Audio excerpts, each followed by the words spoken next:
meeting number 110 of the House of Commons Standing Committee on Government Operations and Estimates. Pursuant to Standing Order 81.5, the committee is meeting to commence consideration of the Supplementary Estimate C 2023-2024, votes 1C and 5C under the Department of Public Works, vote 1C under the Privy Council Office, vote 1C under Shared Services, and votes 1C, 15C, 20C under the Treasury Board Secretariat. Reminder, do not put earpieces next to your microphone as it causes feedback and potential injury to our very valued translators.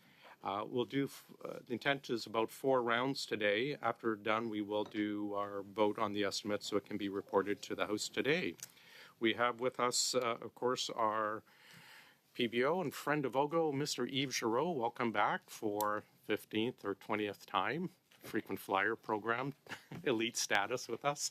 Thanks for joining us today. Ms. Vander Ruiz, welcome back. And Ms. Giswald, welcome back as well. I'll turn the floor over to you for an opening statement, Mr. Giroux. The time's yours, sir. Sure. Good morning, Mr. Chair and members of the committee. Thank you for the invitation to appear before you today. We're pleased to be here to discuss our report on the Supplementary Estimate C 2023-24, which was published on February 22nd, 2024. With me today, I have our lead analysts on the report, Jill Giswald and Caitlin Vander Ruiz. The government's Supplementary Estimate C for 23-24 outlined $13.2 billion in budgetary spending authorities. Voted authorities, which require approval by Parliament, total $8.9 billion. Statutory authorities, for which the government already has Parliament's permission to spend, total $4.3 billion. This increase is largely driven by a $3.2 billion increase in interest on unmatured debt. Major areas of planned spending in the government's final supplementary estimates for 2023-24 include personnel, national defense, indigenous program, and student financial assistance. Je vais maintenant poursuivre en français. I will now continue in French. Supplementary Estimate C include a further $409 million for Budget 2023 measures, bringing the total planned spending to date on Budget 2023 to $10.4 billion, excluding off-cycle measures. To support parliamentarians in their scrutiny of Budget 2023 and its implementation, we have prepared and published tracking tables that list all budget initiatives, the planned spending amounts, and the corresponding legislative funding authorities. We would be very happy to share that analysis with you. Thank you. Thank you, Mr. Giroux. We'll start with Mrs. Cusi, please, for 6 minutes, please. Thank you so much again for being here, Monsieur Giroux. Of course, we're incredibly disappointed to see that the amount put forward by the government is $7 billion more, even than we had anticipated in terms of their planned deficits. And I mean, as we've seen with them, this is a trend that the numbers start at a certain level, they get worse and they get worse and they get worse, as we've seen with ArriveCAN.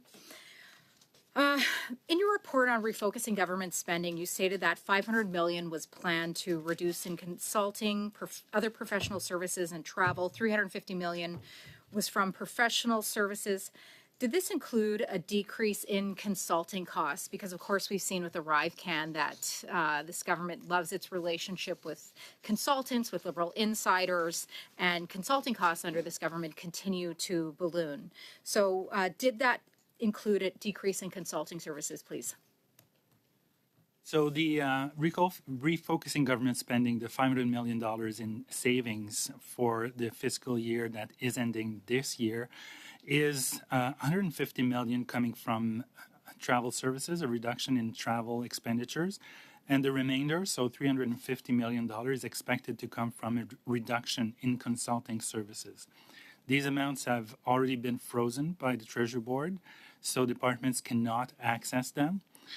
We asked for details on these expenditures, and we find that for a significant portion of them, these will indeed be reduction in consulting services, even though for some departments there were no details provided because the reductions will come from general expenditures. So it's difficult to be absolutely certain that the totality of the 350 will be a reduction indeed in consulting services. Right. In reviewing your report, it actually seemed to me, and having been a public servant in charge of cost centers, I have a good understanding of them. It does seem like for two major areas, both defense and Indigenous services, were either funds that were in a reserve or which were just going to be given back anyway. So in my opinion, the Treasury Board President certainly has failed on her objective, which she set for herself back in July or August, I believe that it was this past summer. Now, the Office of the Privy Council found $1.3 million by streamlining management structures, but from the recent ArriveCan study, it seems that management is too complex to ensure accountability and compliance through the system.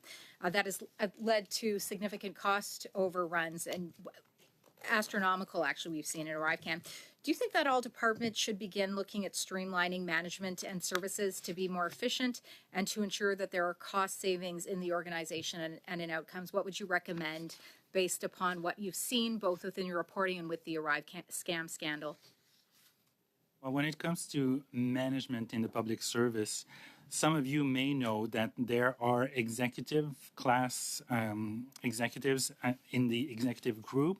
There's 5 levels, so from EX1 to EX5. And in addition to that, there's deputy ministers, including associate deputy ministers. So it's not uncommon for departments to have 5 levels of executives, an associate deputy minister or more, and 1 deputy minister. So it leads to a situation where an employee can have 7 levels of management above them, from EX1 to 5, an associate deputy minister and a deputy minister. So there is certainly room for delayering, as some would say, and it's something that was considered many years ago in the public service, where some EX classifications would be collapsed, leading to a situation where there would be 3 layers of executives as opposed to 5, which can have its own drawbacks by adding to the approval process and also leading to many other issues. So the short answer to your question is yes, there's room to reduce some levels of executives in the public service. And again, I think that's evidenced by our long-time inability to determine who approved GC strategies because of the several layers. And as well, as we've seen, this gives the ability for different levels of management to blame each other. And so I think it definitely would improve accountability. Further to your question. My last question with my time is, throughout the ArriveCan scam study, we've seen that there is significant missing documentation. Have you encountered this when you've been completing your studies as in your role as head of the PBO? We don't have the same role. I don't have the same role as the Auditor General. So I don't always need to have the same level of documentation as the AG. In general, I found that the information that we need has been provided by government departments. And as I said, we don't have the same mandate, so we don't require the same level of proof. But in general, we have not had major issues in getting documents that we need for the purpose of the types of reports that we have been preparing for the benefit of parliamentarians. Yeah, what I'm hearing from your reports consistently and through your evaluation is, I think, what we've concluded on this side of the table, and that is that the problems that we're seeing in ArriveScan are endemic throughout government. Thank you very much, Mr. Chair. Thank you, Mrs. Cusi. Mr. Baines, please go ahead, sir. Thank you, Mr. Chair, and thank you, Monsieur Giroux, and your team for joining us again today. My first question to you is, Richmond residents have the longest life expectancy in Canada. And as we look ahead to consider our future economic position, how much will the benefit to the elderly increase in the medium and long term? What is the benefit?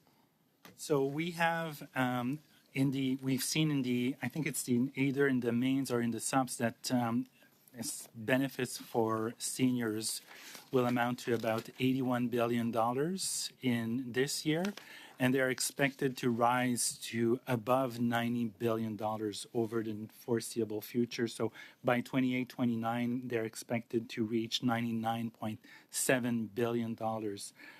So they're expected to increase between 5 and 7% in the next couple of years per year. Here. Okay, and have the increasing costs as a result of an aging population had an effect on your long-term projections? Yes. The aging population has obviously an impact on long-term sustainability of all levels of government in the country, including the federal and provincial governments. However, we find that the federal government, because of the nature of its spending, its own spending, is still sustainable. Well, when we last checked in July, when we last released a report, despite the aging of the population, the federal finances were still sustainable due to the nature, the very nature of the government spending, mostly transfers to individuals and transfers to other levels of government. I'm going to switch into national defense. According to your department, 1/5 of the proposed budgetary spending is for national defense, and this includes $591 million for the Canadian multi-mission aircraft project, $510 million for the strategic tanker transport capability project, and $235 million for the North Atlantic Treaty Organization assurance and deterrence measures in Europe. So in 2014, when Russia invaded Crimea, the Harper government's funding for the CAF fell below 1% of GDP. With the addition of the items just mentioned, what percent of Canada's GDP is allocated to military spending now? We have not done a recent update since April 2022 of the Government of Canada's spending as a share on military expenditures as a share of GDP. So we're something that we are considering doing, because it's not as straightforward as it may sound, because the NATO definition not only includes spending on national defense, but also spending on veterans issues, as well as the Canadian Coast Guard, among other things. So the calculation of the proportion of spending of GDP that goes to national defense under the NATO definition is not always as straightforward. So I don't have an updated figure, unfortunately. So we haven't completed that exercise? The Government of Canada may have, but we have not updated that since the last time we published it in 2022. Okay. Can you please provide an update on the impact of policy interest rate increases on debt servicing costs? And if you can describe implications for the government's expenditure plan. Sure. So we estimate that this year spending on debt servicing costs will be about $46 billion. And with the interest rate increases and the time it takes for the impact to be fully felt on the stock of debt as government debt gets refinanced progressively, we expect that amount to increase to $62 billion by 2028-29. Okay. Mr. Chair, how much time? Okay. How much do the estimates provide for implementation of the Jordan's principle? I think I'll have to go back. So Jill tells me, go ahead, Jill. So in supplementary estimates C, we saw $804 million for the continued implementation of Jordan's principle. So that was for 23-24. There's some negative values in the supplementary estimates. What do these figures represent, and do you see this often? Is that for Indigenous services or? Any of the negative values that have been seen. You can pick whichever one. I can provide one example. It can often be for transfers between organizations. So if you see a negative amount, it could be from one organization transferring that amount to a different organization. So Commonality? It is, but it's required parliamentary approval, which is why you'll see it come through the estimates in order for them to transfer. Okay, thank you. That's all I have to. Thanks very much, Mr. Baines. Mrs. Vignola, go ahead, please. Thank you very much, Chair.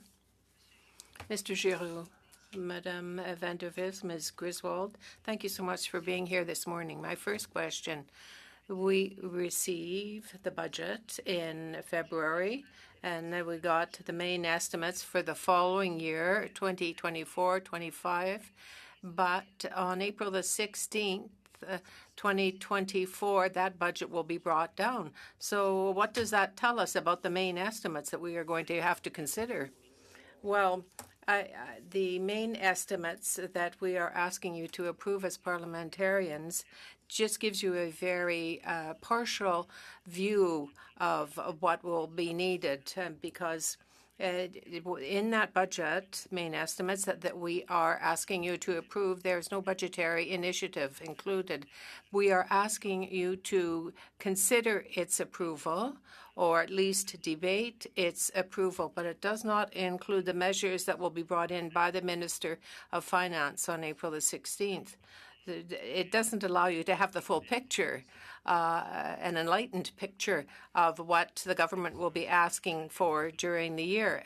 You're going to get the budget on April 16th as parliamentarians. You'll look at the main estimates and the appropriations, but that budget will be brought in after that document. So really, in a sense, it's a reversal of the order when the government normally would bring in something in February, which would allow Treasury Board to look at measures that could be included in the Appropriation Act that would arise from that budget.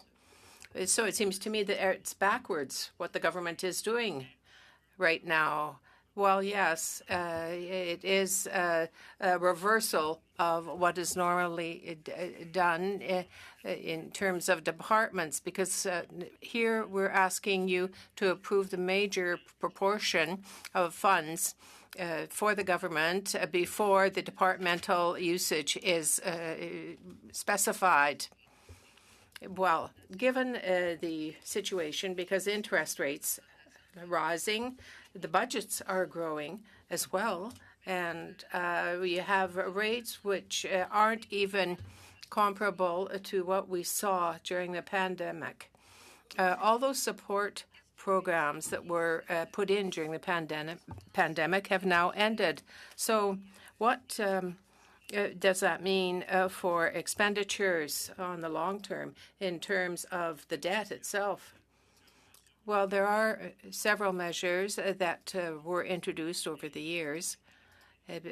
Those related to COVID have expired, but in previous documents, it was felt that a good part of the flexibility of the government's ability to function over the years had to do with the things that were not related to COVID. So a good proportion of those $1 billion that were allotted were dealing with other matters. They dealt with the operation of the government.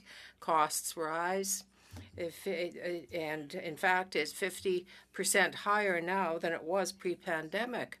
So we also have personnel expenditures, which are significantly higher than pre-pandemic levels, and the public service, which has many more employees, full-time FTEs, full-time employees, many more than over the past years. So personnel costs have certainly increased, even though the pandemic supports have expired and are no longer necessary. I'd briefly now like to return to an older report in 2022, not that old, I guess, on the carbon tax, and I just want to look at it, and I believe everybody should read the PBO's reports, everybody in the general population, because what you write really sheds light on a multitude of subjects. But at one point, they cost about the net cost of carbon for households and its effect on fiscal economics. Now, 2021, 31 rather, where there would be a maximum load in terms of the carbon tax. I think about low-income households where they get some bit more money in terms of the allocation that's given to them, a bit more than they actually spend for the carbon tax. And in fact, it's the rich who are really being penalized in terms of the system of the rebate. Well, when we have a direct payout, say related to heating costs, to gasoline costs, that is energy, as well as the GST. We consider that as a whole, less the rebates that are given to households, where the federal tax applies in some provinces. About 80% of the households get more or less what they pay out. The 20% that don't are higher income households, or they are heavier consumers. They consume more, and that would explain the discrepancy. So more or less households, on average, seem to have a consumption and income balanced. Mr. Bachrach, please, for 6, please. Thank you, Mr. Chair, and thank you, Mr. Giroux, for your presentation. I'm sorry I'm not there in person. It's not directly related to the supplementary estimates, but a few days ago there was some reporting on the proposed cuts to Indigenous services and Crown Indigenous relations, I believe around $417 million over 3 years. I saw that you were quoted in the article, so I thought I'd use this opportunity to ask you about it. These cuts come at a time when Indigenous communities, many Indigenous communities, including those in Northwest BC, are struggling to deliver basic services for their communities in the face of scarce financial resources from the federal government. And we know that Indigenous communities struggle with serious housing issues, with poverty, with transportation challenges, particularly in the north. Now, the ministers have said that these are not going to impact service delivery, and I find that somewhat difficult to believe. I'm wondering if you could unpack for us how cutting $417 million could not impact service delivery when it comes to Indigenous services and Crown Indigenous relations. So I think it's a bit early to be certain that there won't be any impacts on services. However, based on what Indigenous Services and Crown Indigenous Relations told us and the information that was provided, it seems that the savings will come mostly from reserves, at least in the first year, reserves that Indigenous Services has set aside. I think it's to attend to unforeseen events. So it is possible that these savings will not lead to significant reductions in services. That and the fact that it will be a reduction in some travel expenditures. So that's what we've been told by the departments. And if that's true, that there won't be any impact on services, it probably means it's savings that would have taken place anyways. For example, money that would not have been spent during the fiscal year and that would have lapsed or returned to the center in terms of funding not necessary for the delivery of the mandate. But as I said, we've received these general terms, so not a lot of information, but if we take that at face value, and there's no reason to not believe that information, it seems that there won't be meaningful impact on Indigenous services. I'm looking at this article, and Indigenous Services claims that the focus is going to be on things like travel, consulting, grants, and contributions. To me, those are all directly connected to the delivery of services. And I think to members of the public who are, trying to understand these budget matters, they're wondering if there's money just sitting there that's not being used efficiently. Why has that been allowed to persist? And if it is being used to deliver services, why is it getting cut? Like, I guess my question is how should a member of the public distinguish between something that is unnecessary and something that is actually a cut to services that communities depend on? That's indeed a very good question, because if there are savings that are painless, the question that this begs is why were these funds not saved before? One point that you raised that also concerns me, and I've raised that before, is savings in terms of grants and contributions to organizations. And typically in Indigenous services and Crown Indigenous relations, if there are savings to be had for grants and contributions, and it's after consultations with stakeholders, I'm not certain that this will be easy to achieve to reduce spending or grants and contributions to Indigenous organizations. Especially, I don't see how these would be achieved if they don't reduce services to Indigenous populations. But again, we have received very little information as to the details of that, and that's something that will be quite interesting to see as it unfolds over the next fiscal year, the one that starts April 1st. You are quoted in the article as saying details are too vague to say at this point whether service delivery will or won't suffer, which I think reflects what you're saying today. At what point do you feel you will have a line of sight on that question of whether services are impacted by these cuts?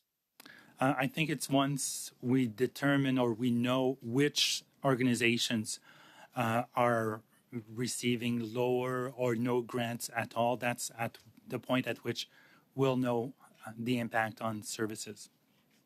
And will you be looking into that as a normal matter of course in your work, or is that something you would require a request from a committee to undertake? That's probably something that would require a motion from the committee, as I would not normally look at that granular level of details. Okay. Thank you very much, Mr. Giroux. Mr. Chair, that's all I have for my first round. Great, thanks very much. Now with Mrs. Block for 5 minutes, please. Thank you very much, Mr. Chair, and thank you, Mr. Giroux, and to your colleagues for joining us today. The recent Auditor General's report on the ArriveCan scam found that it was extremely difficult to follow the money, and that Canadians, in her estimation, did not receive value for the money spent. We have the Procurement Ombudsman's reporting on an extreme lack of documentation throughout the procurement process and on interesting practices like bait and switch.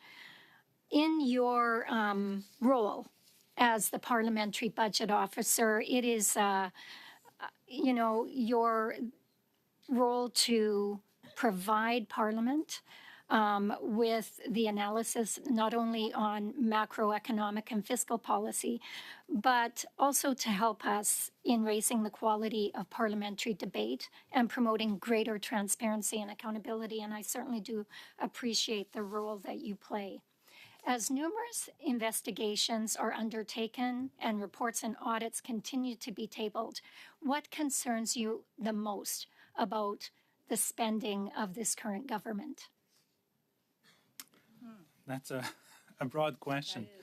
I'd say what concerns me the most is the disconnect between the increased level of spending, which is a policy choice, but the disconnect between this and the performance indicators that don't seem to be markedly improving.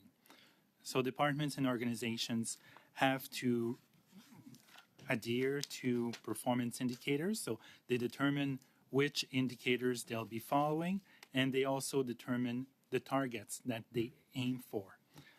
So over time, we've seen an increase in the number of public servants in public expenditures, but year after year, despite the fact that departments choose their performance indicators and the targets, they don't seem to be getting significantly better at reaching them. And I've used the analogy before with some of your colleagues that it's as if you ask the students, the students determine the topic of the test as well as the pass mark, but a portion of them still fail. And that's what worries me with the increased level of spending. So we increase spending, and as taxpayers, we provide more resources. But despite that fact, there are some sectors in the public service that are doing great, but others that seem to be trailing behind, unfortunately. Thank you very much. I have to believe that you're also concerned with the amount of debt that the government is serving at this time. In your report, you mentioned that there is an increase of $3.2 billion in interest payments on unmatured debt, and I'm really interested in that.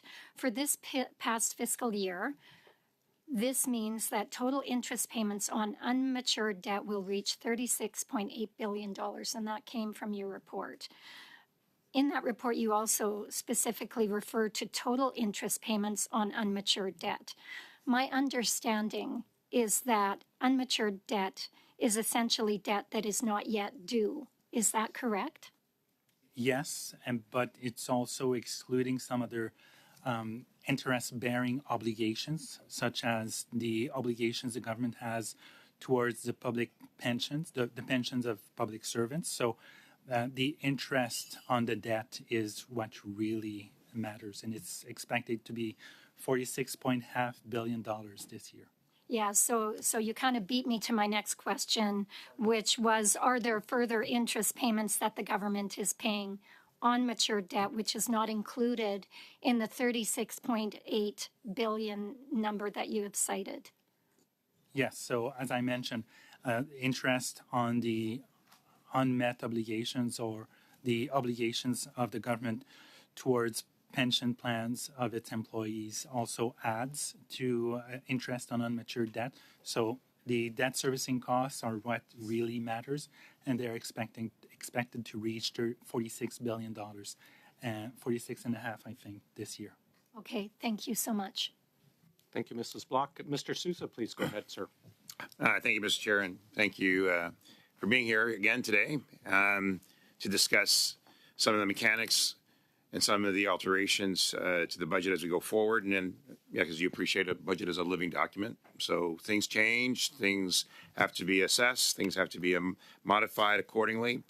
And of course, your job is to look forward, right? The Auditor General looks at what has happened in the past. You're trying to assess what decisions are being made and how that can then affect us going forward. And it's an important task. It's very important work that you do as a result of that.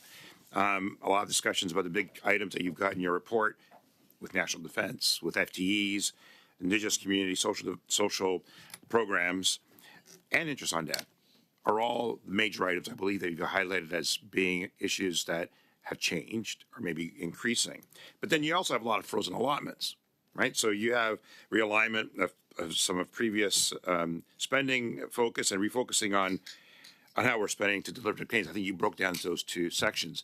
So before I get into the items that are affecting some of the changes as a result of increases, can you reaffirm what the frozen allotments are and what parts of the realignment of government is taking place to offset some of these issues? So frozen allotments are amounts that have been approved by Parliament, but that the Treasury Board, as a group of ministers, has decided to freeze so that departments cannot access them. And it can do that for a variety of reasons, waiting for certain conditions to be met, or it can also freeze these amounts to ensure that they don't get spent and are reallocated to other initiatives. So that's, in a nutshell, what frozen allotments are usually done for, two broad categories. And we found that they're amounting to, what's the exact amount? Almost $12 billion in 23-24, and $7 billion of that is for to be reprofiled to subsequent years. So amounts that won't be spent in the current fiscal year, but in subsequent fiscal years. And about $500 million of that is repurposing government spending. And in your opinion, those are appropriate measures to take? I mean, given some of the constraints that are before us, like, are you engaged? Do they give you some forewarning as to what is being repurposed or how it's being proceeded? I don't get forewarnings. However, we can ask details to the Treasury Board Secretariat as to the amounts that are being frozen or reprofiled. We can, if we want, get into the weeds as to exactly what's being reprofiled. And to the first part of your question, is that a good way to manage? I think it is. It's prudent management to ensure that when central agencies, as we call them, Treasury Board Secretariat, sees that money won't be needed, to freeze it, to ensure it doesn't get spent on other purposes and reprofile to future years. Or when there's a savings target, to freeze these amounts to ensure, again, it doesn't get spent by departments. Sure. So interest on debt and what happens going forward. Can you give a sense to this committee and to those that are watching, what degree of interest on debt is a percentage of our overall budget today compared to what it was 10 years ago or 20? So I have a proportion of interest, the overall revenues that interest on debt represent. So it's about 7%, 7 point something percent. The exact number I don't have in front of me. And it will be rising to about 10% over the next few years. That's been increasing. Before the pandemic, it was about 6, slightly above 6. But in my lifetime, certainly, it's reached levels that were much higher than that. It was above 30% in the early 1990s. So interest on the debt as a share of federal revenue, used to be much, much higher. So it's much lower than it used to be at its peak, but it's increased compared to the record lows it reached just before or during the pandemic. Yeah, and I'm well aware of the fact in previous governments there was substantive amount of interest as a percentage of overall the budget, that it was a substantive amount. And frankly, it was higher interest rates back then too. And there wasn't as much planning in terms of locking those bonds and issues over a longer periods of time. And this government took... Please. Just wrap up. Oh, I'll proceed in my next round of questions then. Thanks very much. Mrs. Ignola, please. Thank you very much, Chair. I'd like to go back to the carbon tax. Even though Quebec doesn't pay it, it represents 0.15% of inflation, if memory serves me well, in total. I think we have to put things in perspective. What you were saying earlier was, generally speaking, 8 out of 10 households will receive more than what they paid out in terms of consumption. That's now. But will that be the same thing in 2030, 2031? We think that it will be the same thing. Even though the amounts increase, the structure remains the same. So there was no major change in terms of the carbon tax. I can tell you that we will probably update our reply in terms of the distributive analysis because it will have to be added to it compared to our previous report. There will be adjustments then for the carbon tax and for housing, house heating, home heating. But I don't think there should be a significant change in terms of the tax if the structure remains the same. But is it nonetheless true that if you think about the GST that's paid on the the carbon tax. Will the amounts remain the same? Will there be a change now, or between now and 2030, 31? There shouldn't be a change. So the tax upon tax has already been included in our analysis of the GST. Well, a tax on a tax. Wouldn't it be simpler, fiscally speaking, just to manage a tax, any tax, which dealt directly with the initial amount and not a tax upon a tax? You're looking at the interest of that tax upon tax. Clearly, it's something that greatly irritates many consumers. Quebecers have been living through that over the past years, and a tax added to the GST. So that is something that could affect the amount rather than just having a tax upon a whole amount. Correct. Over to you again, sir. Thank you, Mr. Chair. Mr. Giroux, I dug into the tracking tables that you provide, which are very helpful, connecting the supplementary estimates to the various budget commitments that the government's made. And I notice, I believe there's, if I'm reading this correctly, there's $10 million in supplementary estimate C for 23-24 for implementing the National Action Plan to end the tragedy of missing and murdered Indigenous women and girls. This is an issue that has a tremendous impact in the region that I represent. And I'm curious about the number, if I'm reading that correctly, whether it's supplemented by any other financial commitments by the government, or whether in fact that represents the government's annual investment in that very important work. It's a question that we'll probably have to get back to you on, because we have the supplementary estimates here, but we don't have the overall government spending for the year 2023-24, and certainly not by that level of detail by program. But I would think that there's more to it, and that sub C, the amount that you mentioned, is only in addition to what the government plans on spending for this, because the fiscal year is drawing to an end. So it would be very surprising if that was the only amount on that specific initiative.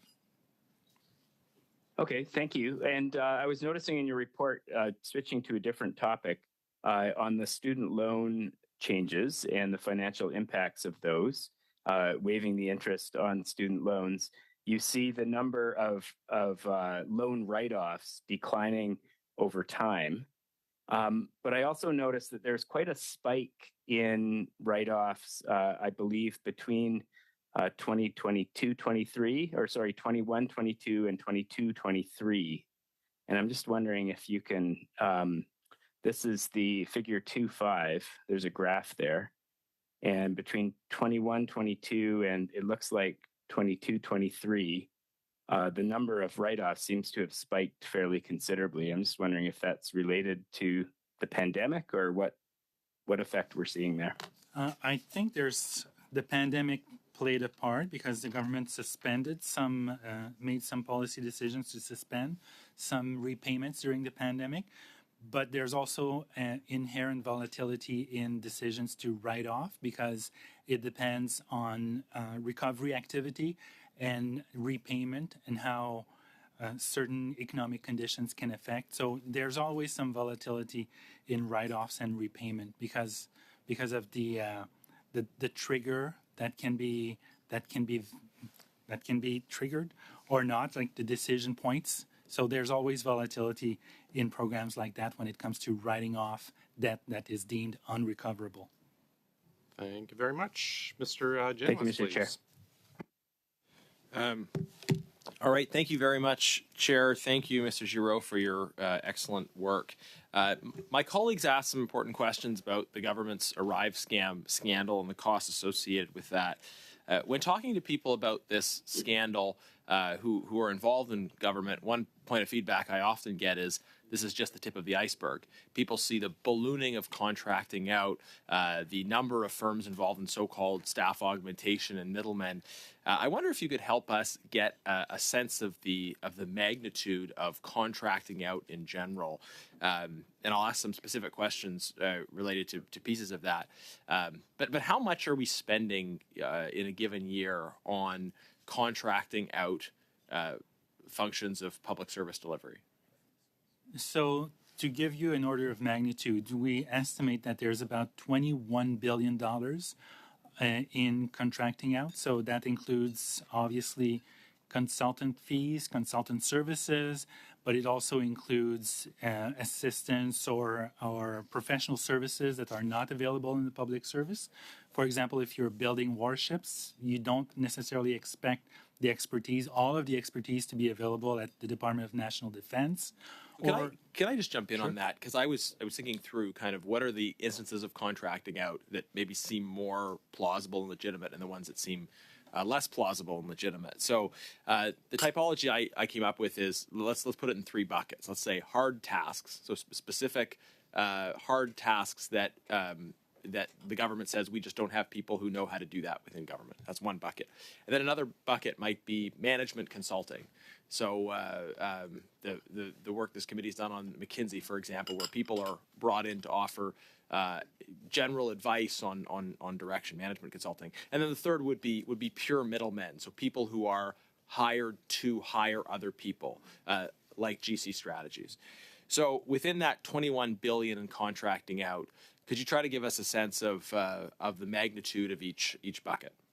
So looking at what you laid out in terms of categories, I'd say the vast majority are probably what one would describe as hard tasks. For example, the expertise that the public service doesn't have, or services that are needed to contract out to provide health services to remote First Nations communities. Consulting services would probably be much lower, $1 billion or $2 billion. I don't know the exact numbers. And the pure middlemen. And I'll just jump in, and we can go back and forth. Sure. I mean, $1 billion or $2 billion is smaller than the total of $21 billion, but $1 billion or $2 billion is still a lot of money. So can you give us a sense, of when you say a lower proportion, what kinds of amounts we'd be talking about for those management consulting and those middleman kind of buckets? So the management consulting or the consulting services, we have done a report that indicated the broad categories, and I don't remember off the top of my head, but what I remember is it was about 10% of the overall total, maybe less. And the pure middlemen, there was no such category because they could be embedded in all of these categories if, for example, somebody who wins a contract then turns around and subcontracted to somebody else. So it's very difficult to figure out the proportion that would be pure middlemen as you name that category. And I guess this speaks to the lack of proper records, right? So with the Arrive scam issue specifically, the Auditor General's estimate is we're looking at close to $20 billion went to GC Strategies. They didn't apply any hard skills. We have, I think, close to $8 billion went to Dalian. That's already half of the total, and those are areas where we know there were no hard skills applied. So I guess to summarize what you said, this government is spending about $21 billion in contracting out, $2.1 billion of which is going to that kind of management consulting category, and the middlemen category is a black box. We don't know. Is that? I wouldn't bet my salary on the $2.1 billion. Right, okay. That's off memory. And the pure middleman is... Well, in this government, you get a bonus regardless of how good a job you do, so you don't have to worry about it. I'm just joking. But sir, the numbers here are I think quite striking, because we hear this narrative from the Liberals across who say, it's any cut, any reduction in spending is going to impact service delivery. But this clearly shows that there's waste within government, contracting out for things that we don't need to be contracting out. And I thank you for your time. Anything you want to follow up on that, I'd appreciate. Thank you very much. Mrs. Atwood, please go ahead. Thank you, Mr. Chair, and thank you, Mr. Giroux, for joining us, as always. I'm going to return to some of the questions that my colleague, Mr. Bachrach, asked around Indigenous Services Canada. I have a particular vested interest in this piece. And so first, I'd just like to highlight for anyone at home or for anyone who's not familiar with Jordan's principle, it's certainly critical for ensuring that we're filling any of those jurisdictional gaps among provincial and federal governments for child and family services for Indigenous peoples across the country. And so very important investment, very proud of this on behalf of the government. But I'd like to ask you specifically, Mr. Giroux, have you noticed an increase in spending for Indigenous Services Canada over the last couple of years? Yes, in fact, a very sharp increase over time on spending for Indigenous services. If memory serves me well, and it's usually not a very good indicator, but it's gone from about $18 billion in 21-22, and it's scheduled to reach, or it's reached, it's what, 47.5 in the current fiscal year, 23-24. So a significant increase in spending for Indigenous services. Excellent, thank you. And in your analysis, you mentioned that a large amount of proposed spending relates to Indigenous claims. Can you elaborate on that? And also, how does this compare to years past? So Indigenous claims are claims that are made by Indigenous groups against the Crown for wrongdoings, past wrongdoings. And the government has made it clear that it wants to settle as many as these claims as possible. So it's shown an openness to settling some of these claims. So as a result, the government had to set aside money to settle the claims. And I don't have the exact amounts of money specifically set aside for settling claims, but it's something that we can provide in writing at a later point. Great, thank you very much. And just again, a general comment from me around my role as Parliamentary Secretary to the Minister of Indigenous Services Canada in protecting service delivery, of course, for communities across the country. I'd like to switch a little bit now. I mean, a general question I think most Canadians are really looking for the answer to would be, can you comment on when you believe inflation will reach the target rate of 2%? So it's an interesting question and one that we've been asked quite often. We released our economic and fiscal outlook a couple of weeks ago, and based on what we see on the economic front with economic data, notably with the decrease in global commodity prices, we expect that the inflation rate should return to its 2% target level by the end of the current year, calendar year, which would allow the Bank of Canada, to start reducing its interest rate. So we believe that economic conditions would be sufficient to allow the bank to start decreasing its rate in April. It may choose to wait a bit to be on the safe side to ensure that all inflationary pressures have subsided before it starts reducing it. But based on our model and our economic model, economic conditions suggest that the interest rate of the bank could start decreasing in April. But in our model, we also anticipate inflation to return to 2% by the end of the current calendar year.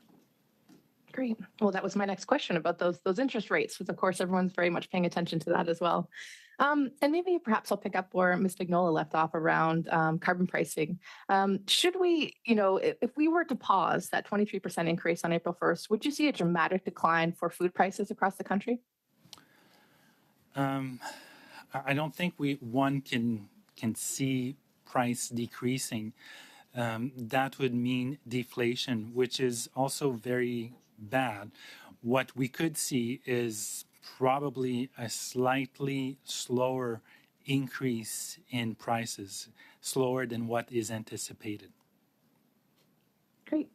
And how about housing costs across the country? If on April 1st that increase was paused, would you see a dramatic change in how the affordability measures for housing across the country? I'm not sure that carbon tax and the price on carbon has a significant impact on housing prices. It's mostly related to supply and demand for housing. So I don't see pausing an increase in the carbon tax as having a significant impact, certainly not a measurable impact on housing prices. Thank you very much. Thank you very much. Just wanted to clarify some things for Canadians. Okay. Thank you. Thanks, Ms. Atwin. Mrs. Kusi, go ahead, please.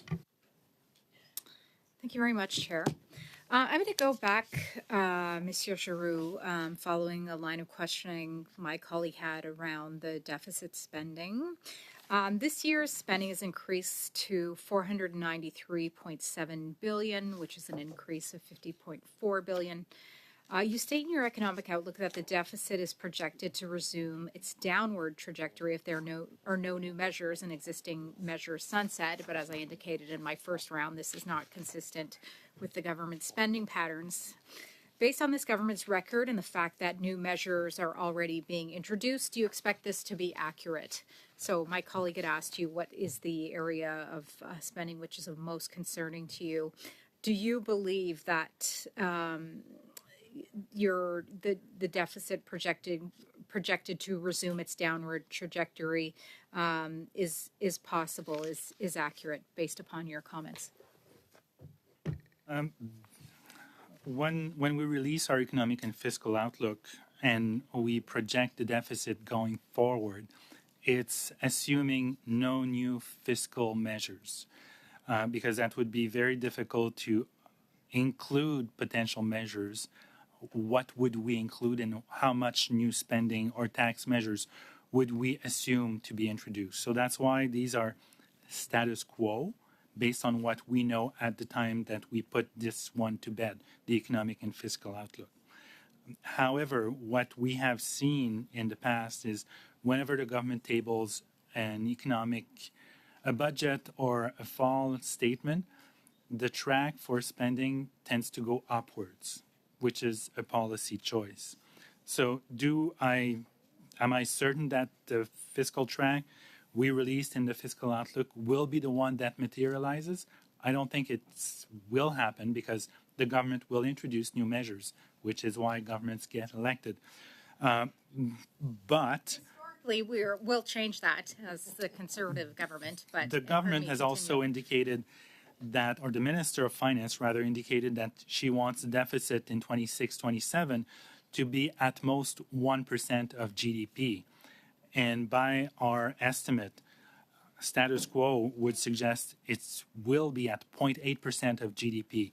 So that suggests there's not that much room for maneuvering in that fiscal year if the government wants to maintain 1%, the deficit at 1% of GDP in 2026-27 without increasing taxes.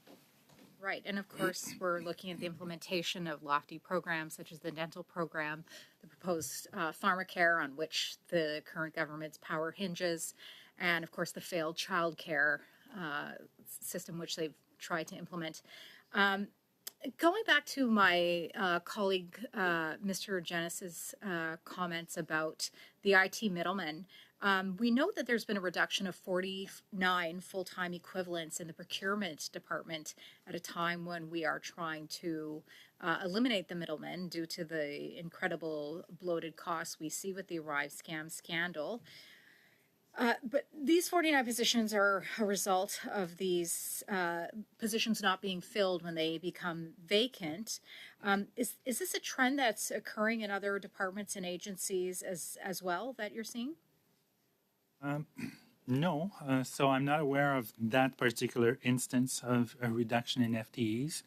But what we've seen over time is that the number of FTEs has in fact increased, and personnel spending has also increased. So there are obviously isolated cases of reductions in FTEs in specific programs or sectors, but overall the size of the public service has consistently increased over time.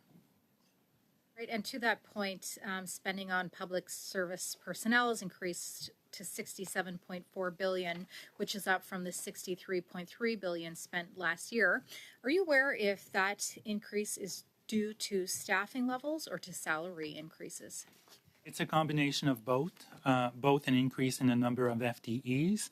And last numbers I saw, there was an increase of, I think, 18,000 to 438,000 FTEs in the public service, but also an increase in salary or remuneration costs per FTE. And the last number I saw was $125,000 and a few $100 in personnel costs per employee, per full-time equivalent. Thank you very much. Thanks very much. Mr. Kuzmierczak, please go ahead, sir. Thank you so much, Mr. Chair, and thank you so much, Mr. Giroux, for being here with us. It's always a pleasure to get your insights and to spark what is always an enlightening discussion. In 2022, at the height of the global sort of inflation crisis that was rocking countries around the world, Canada had about an 8% inflation rate. I was heartened to hear that you believe that this year the inflation rate in Canada will go down. Can you repeat again what you expect, when you expect the number to reach 2%, which is our target rate?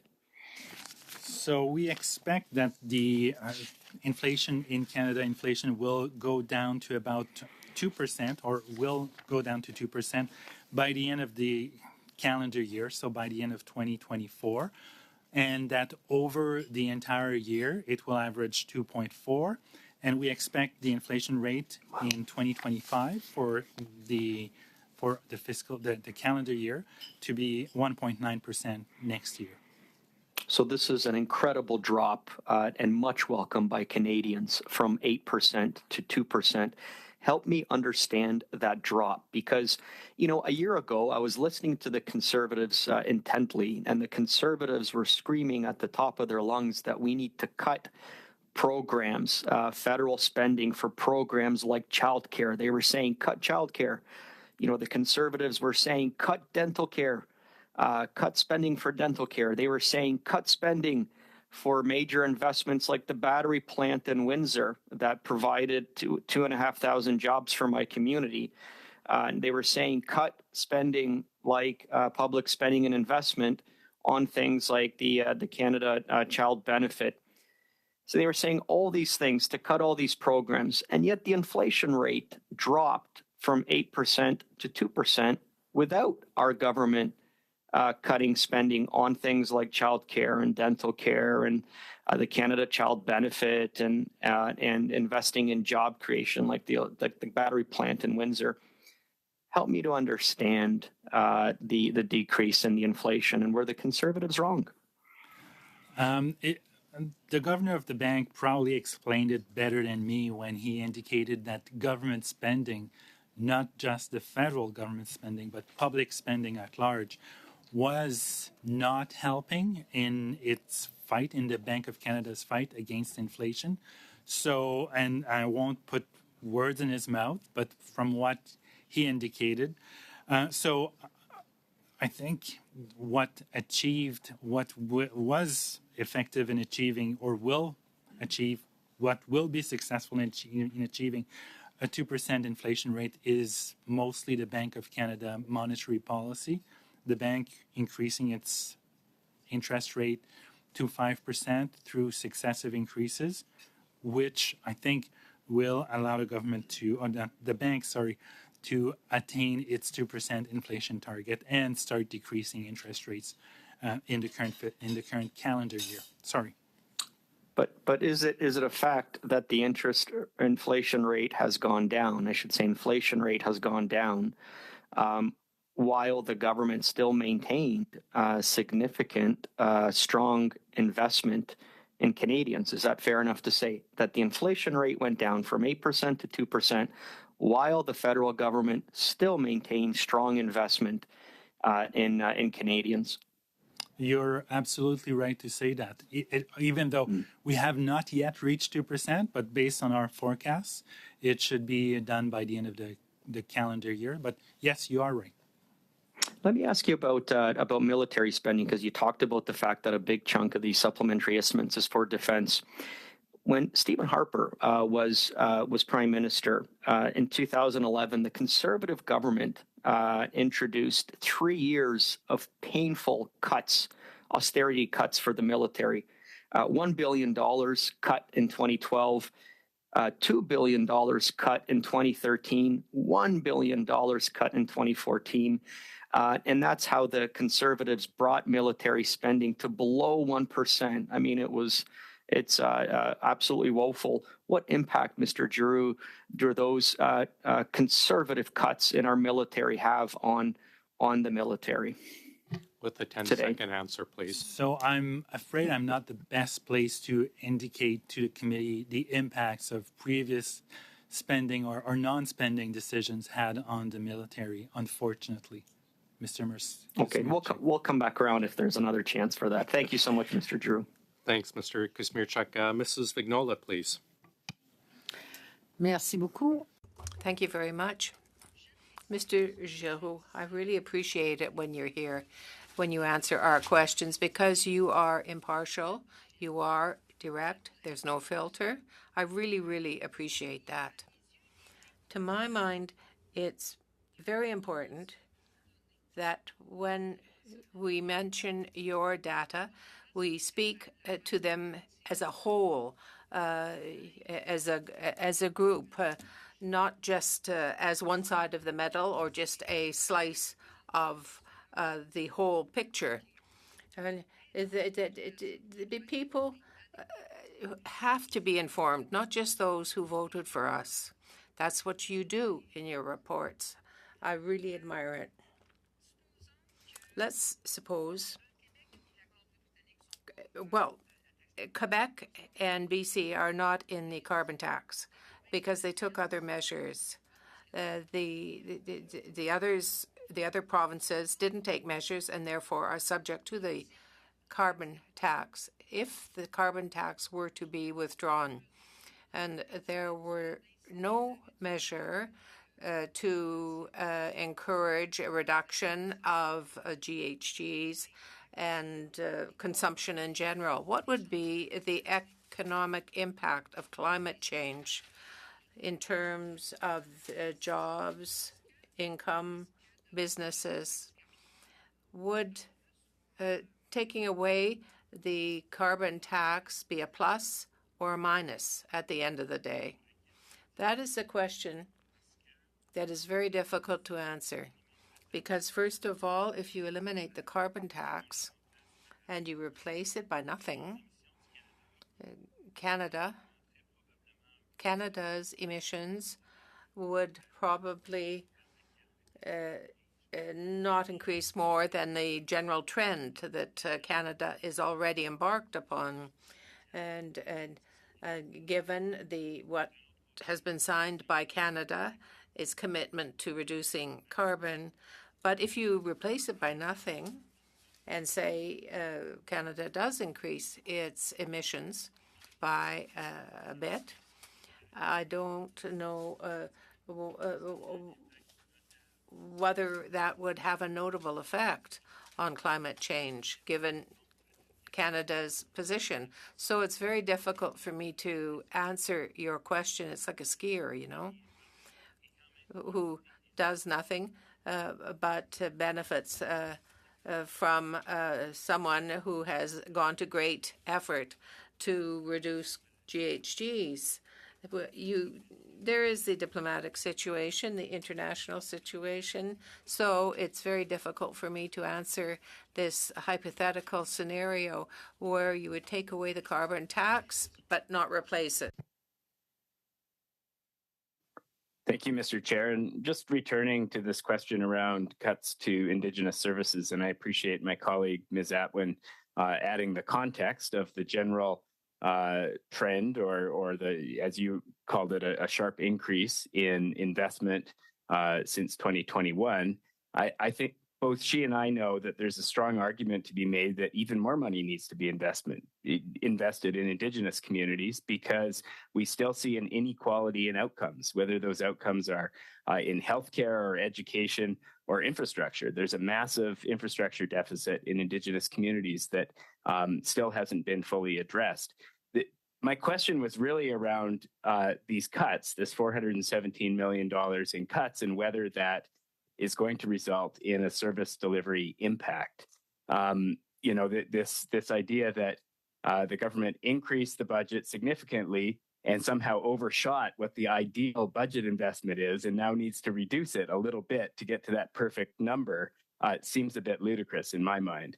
And so I'm very interested in the question that we discussed last round, Mr. Giroux, around whether there is this slop in the budget that can simply be trimmed without any impact on service delivery, or whether, in fact, what Indigenous communities are going to experience is a tangible reduction in the services that they require. And so, Mr. Chair, if it's in order, I would like to move a very short motion that the committee write to the Parliamentary Budget Officer and request an analysis of service delivery impacts stemming from budget cuts at Indigenous Services Canada and Crown Indigenous Relations.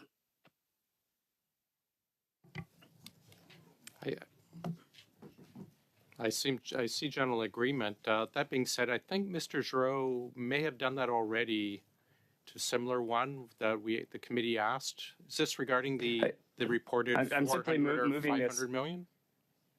I'm simply moving this in response to our previous round of discussion, in which he indicated that a request from the committee would be helpful in. No, that's fair. What I'm saying is I'm just checking with Mr. Giroux if he's already done that as part of the request we made a couple months ago regarding the $500 million announced. Is it the same or is it a separate one? It would be for a different fiscal year. What we did last time around was for the current fiscal year, and what Mr. Bachrach is asking, I think, relates to the upcoming fiscal year and the following years. So Right. the one that I was just clarifying that, Mr. Bachrach. We seem to be in agreement, colleagues. So be it. Thank you, Mr. Chair. Thanks, Mr. Bachrach. Mrs. Block, you're up, please. Thank you. This government obviously saw the pandemic as an opportunity to shovel money to their friends.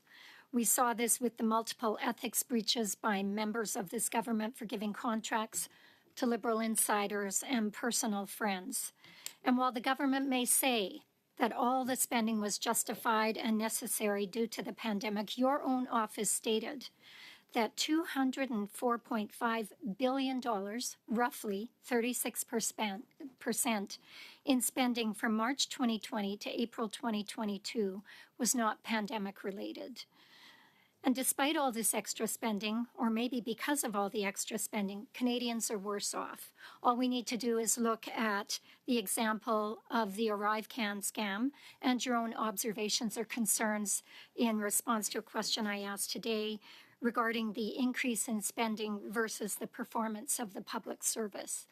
My question to you would be, how will the cost of the increased debt that we have incurred as a result of this wasteful spending affect the government's ability to deliver services moving forward?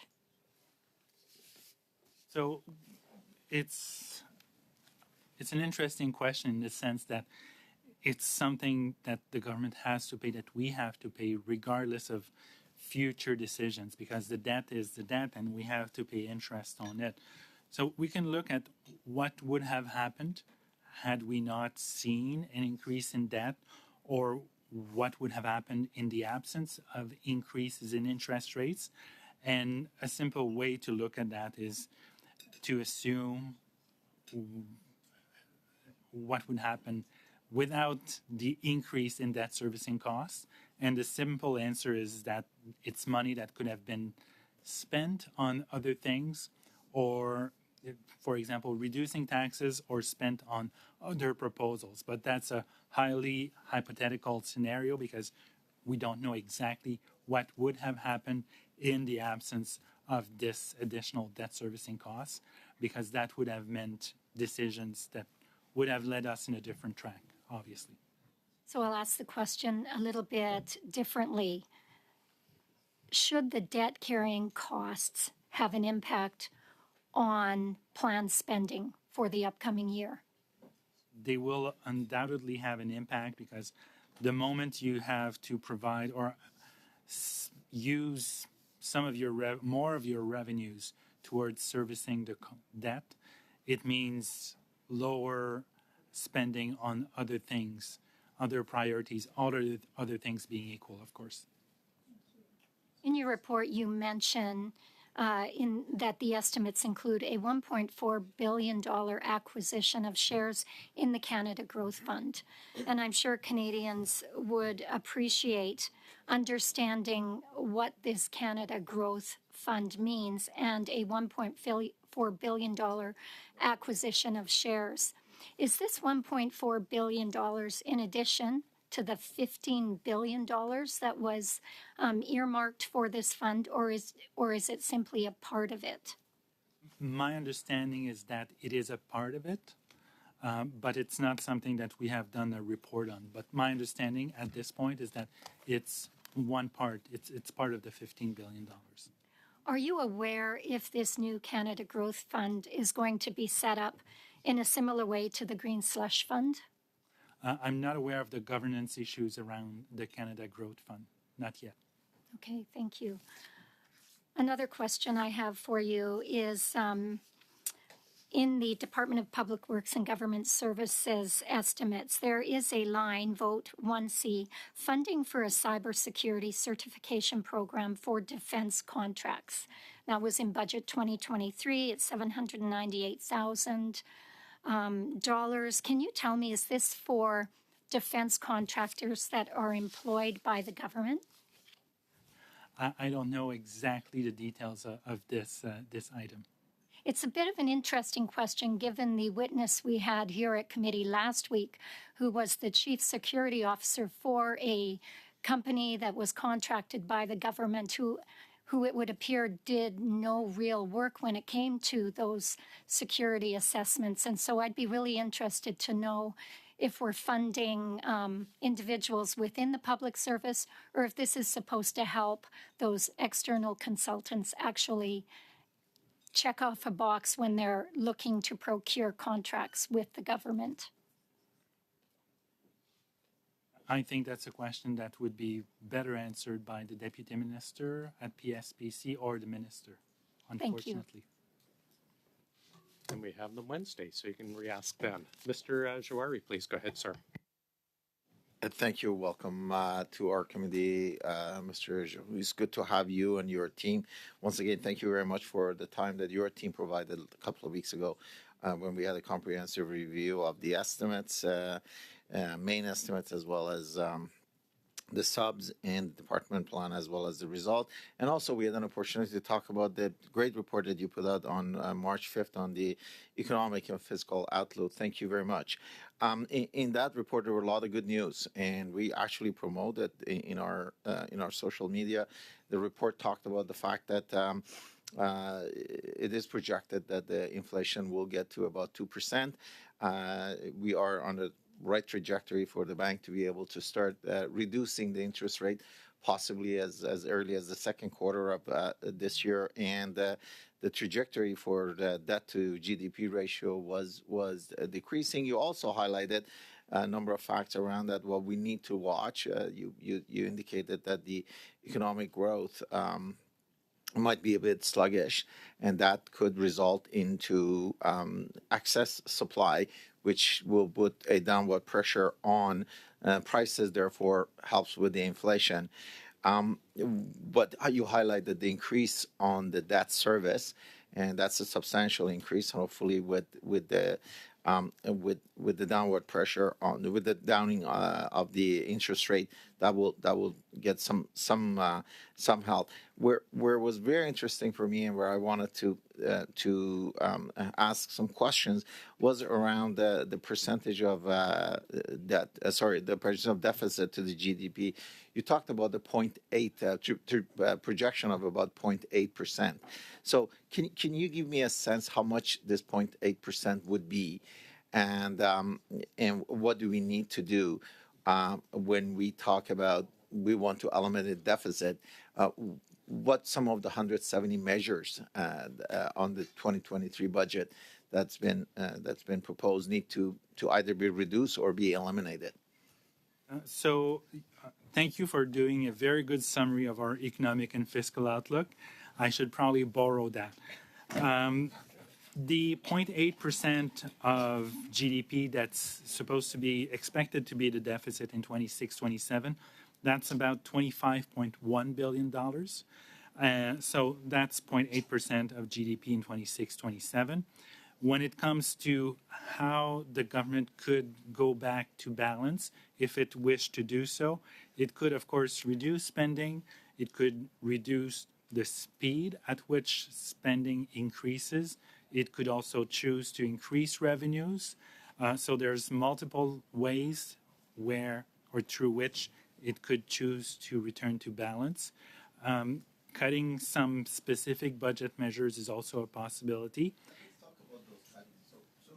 An extension, I understand. Some program may take longer, but what would be the, let's say, top 3 program that if we want to get to that, zero deficit, government should or would be in a position to be able to cut? And that's a policy decision for which you as parliamentarians are better qualified than me to determine. You're not going to walk into this trap. Okay, I got it.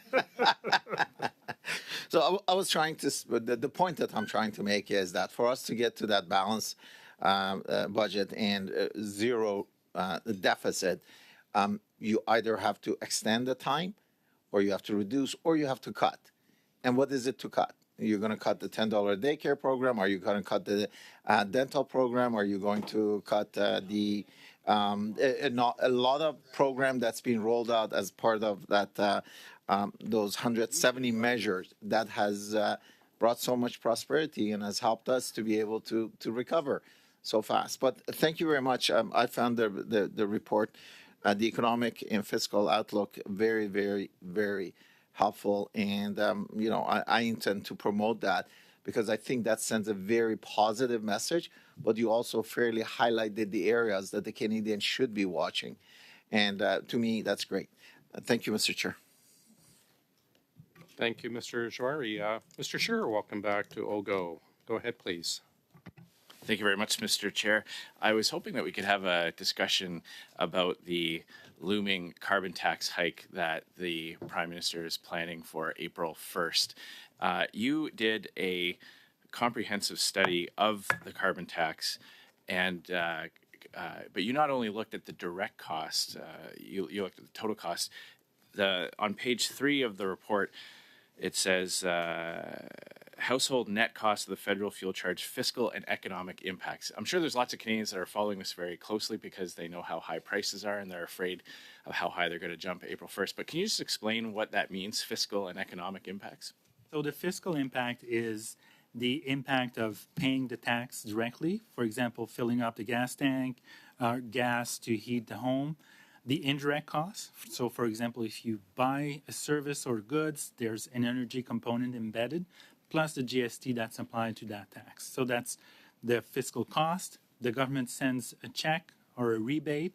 So the fiscal impact is the difference between what you pay, indirect and direct, minus the rebate. And on that front, 80%, we estimate 80% of households get more than what they pay. When we also include the economic impacts, that's taking into account the fact that some sectors will be negatively affected by the carbon tax. For example, the transportation sector, the oil and gas sector is an obvious example. They'll be presumably negatively affected by a carbon tax that progressively increases. So when we take also that into account, we find that households will have lower employment in some sectors, lower investment income, and we find that it's the opposite. Once you take into account the fiscal and economic impact, the changes in the economic fabric of the country, that households are seeing a negative impact from the carbon tax when including both the amounts that they pay, but also the economic impact on households. So in other words, the fiscal impacts are where the tax is applied directly. So when I see that on my fuel bill, when I fill up my car, if I see that on my heating bill, that's the direct cost. And the rebate was only built around capturing that cost. But what you're saying today is that all the other cascading effects of the carbon tax increase will have a cost to Canadians. Yes, there's an adjustment in the economy that's expected to take place by reducing our use of fossil fuels, and that will have impacts certainly in the short term while the economy adjusts, and that impacts increases costs, for example, of transportation companies, which presumably will have lower profits that they will redistribute less of to shareholders, for example.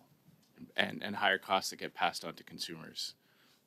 So that's a factor too in the economic cost too. It's the indirect kind of cascading effects as a trucker has to pay his share of the carbon tax. That has to be accounted for somewhere. So with either higher prices, as you say, either lower wages or lower profits back to shareholders. Okay, and with that in mind, the majority of Canadians are the majority of Canadians better off or worse off even after you factor in the rebate? Well, once you factor in the rebate, but also the economic impacts, based on our modeling, the majority of households will see a negative impact as a result of the carbon tax. Okay, and you've broken down in this chart what are called quintiles, but for those that might not be familiar with that word, that basically means you take incomes and you divide them into 5 groups from highest to lowest. Is that right? So from the highest is quintile 1, and the highest, we can call them MPs, but we call them quintile 5. That's a joke. And I'm looking at this chart, and even the third, like the middle quintile, the third quintile, is a net loser in the province. I'm just looking at Alberta is even after you factor in the rebate. The net cost is in that middle quintile, that middle income earner, is $1,460 worse off. It's about little over $100 a month. Saskatchewan, my home province, $929 worse off even after the rebate. Manitoba, $1,000 worse off even after the rebate. Ontario, $1,200.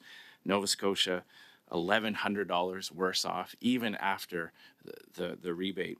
Prince Edward Island, $1,118. Newfoundland and Labrador, $680. In most of these cases, we're talking about an extra $100 a month in costs, even after the rebate. Am I reading that correctly? These are averages, of course, and it varies across provinces depending on the exact or the particular economic conditions and industrial structure of each province and jurisdiction. Okay. Thank you very much. That is our time.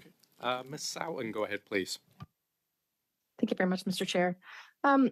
Giroux, just following up with this kind of line of questioning, some of the numbers that you quoted, does this include any costs associated with, say, environmental damages, forest fires, impacts to the agricultural sector for shorter growing seasons, for example, or droughts or floods? Are there costs associated with that are captured in those numbers you just suggested? No, because they're very difficult to estimate in the short term, and we've made that point quite often, but it's very difficult to determine which part of forest fires or natural disasters are due to climate change and which ones would occur normally anyways. So it's very difficult to determine these aspects, and they're unfortunately not included. We have tried, however, to estimate the cost of climate change over a longer period of time in another report. And this report is available, but it's very difficult to determine the impact in the short term of climate change. So what we have done is a horizon between now and 2030 for the carbon tax. It would be very difficult to determine the cost of climate change over such a short period of time, even though there are impacts that are known, but difficult to measure. And how about in health? I mean, we can consider air pollution impacts, for example, or even the incidences of, say, Lyme disease exposure here in my part of the country. There are, of course, health impacts as well. Are there costs associated with those that you can highlight for us? Well, there are obviously costs. When we saw wildfires last year, it's obvious that people who are suffering from respiratory illnesses who were in these surroundings were suffering from the wildfires. But it's very difficult to estimate these costs, and that's in good part why we have not tried to estimate these. Another reason is that even if Canada was to emit zero greenhouse gas, there would still be climate change because of what's happening, what would happen, continue to happen in other countries. So that's why it's very difficult to estimate the cost of climate change and put that in perspective with the cost of acting on the climate. Do your calculations include kind of the cost of doing business as well? Some of our trading partners, what those additional levies would be, say, if we're sending items to the United Kingdom that doesn't have that carbon pricing included in it? So it's clear that there would probably be some carbon border adjustment if Canada was to do nothing on climate change, but it's very difficult to determine exactly would be these costs would be in the absence of more information as to the timelines for not doing anything, and what it's also difficult to determine with a high level of certainty what would be the response from our trading partners if we were to do nothing when it comes to climate change. What would be their reaction? What would they deem to be sufficient or insufficient? So what's the trigger for our trading partners? And also, would it capture, of course, some of the foreign investment around that zero emission economy that we're really trying to build here in Canada? For example, the 30 billion just in the automotive industry, for example. I think that would probably be a slightly different issue. The government has a zero emissions vehicle mandate. So even if we were to move away from a carbon tax, it would probably mean that internal combustion engines would be slightly less expensive to operate. But given the mandate, there would probably still be a need for electric vehicles, given the zero emission mandate that the government has announced and will be putting in place. And how about kind of the net job increase as well around renewable energy, the automotive, the electric vehicle industry as well? Are there numbers to account for that as well? No, that's a whole different categories of issues. So the government has introduced a number of tax credits to stimulate green energy, hydrogen, and carbon capture and storage. And we have not taken or tried to measure the impact of these in terms of jobs and economic activity, because they're separate measures. And I mean, I just think about in general, if we didn't have some of these regulatory, pieces in our plan, do you think that, companies and corporations would have made some of these, deliberate decisions to move away from fossil fuels and into a more renewable and green economy? Just as an opinion piece for you? That's very difficult to express an opinion on that, given that companies' decisions to invest are based on a number of factors: the regulatory environment, the social environment, and so on. So this would be one aspect of it, but it's very difficult to express an opinion that takes into account only one aspect. Thanks very much. Mrs. Vignola, please. Thank you very much, Chair. Mr. Giroux, thank you for, once again, your impartiality in shedding light on these matters. My colleagues have talked about ArriveCAN several times, but there are other types of software that give rise for concern. I would like to table a motion despite the fact that and I know you for 5 or 6 years. I've got 1,500 questions to ask you. My motion is the following. I submitted it on February the 28th. You already have it in both official languages, and it relates to the expenditures for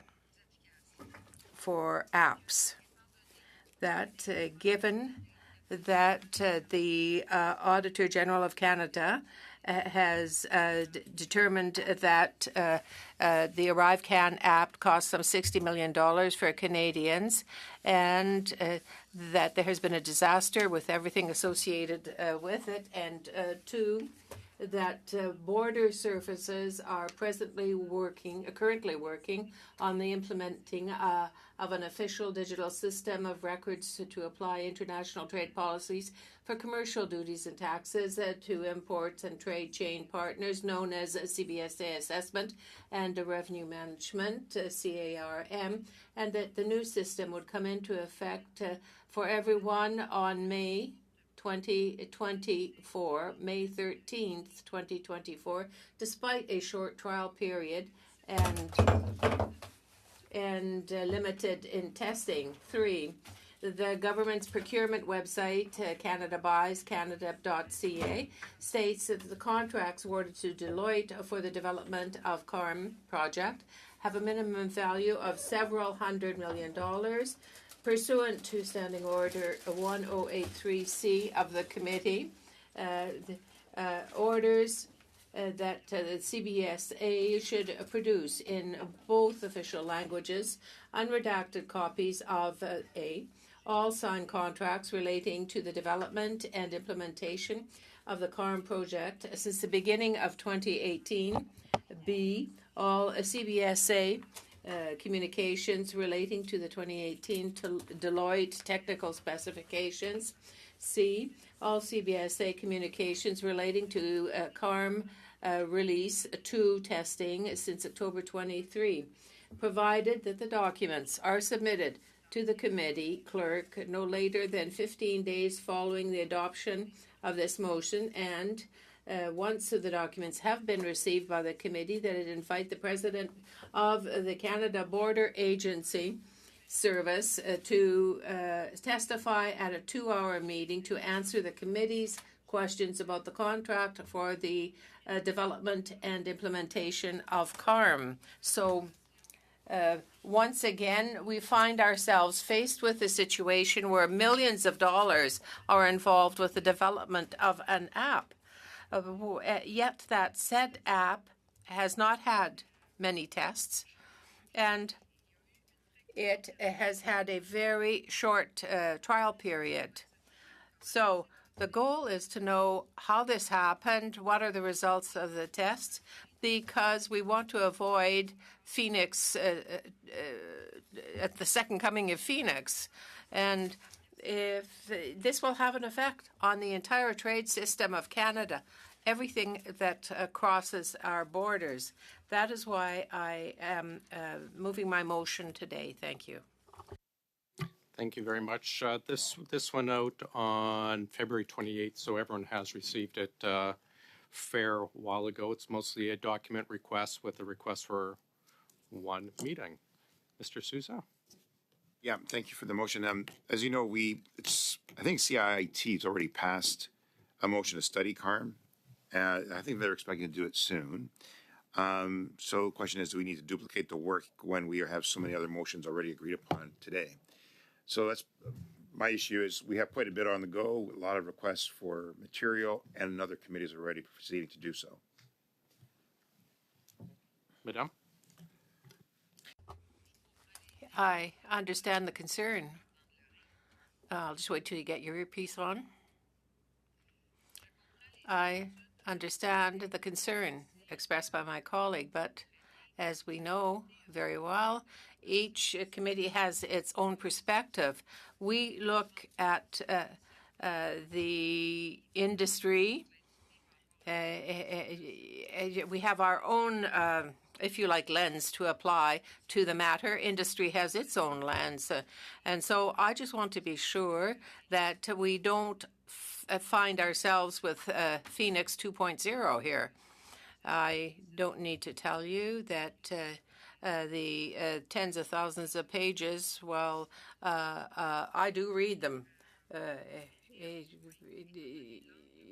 But given the perspective and given the lens that we bring to the matter, I think that the processes used by acquisitions should be proven to be direct, to be adequate. That is what we look at. And I do believe that my motion draws its raison d'etre from the committee itself. Thank you. Ms. Atwood? Thank you, Mr. Chair. I'm just looking at the timeline that's been suggested, and I see that the 2018 as kind of the reference point. I'm certainly proposing perhaps a friendly amendment before an official one. If maybe that number could be 2010, because I'm aware that CBSA got funding for this project in budget 2010 to begin with, so it may be useful to look at from that starting point.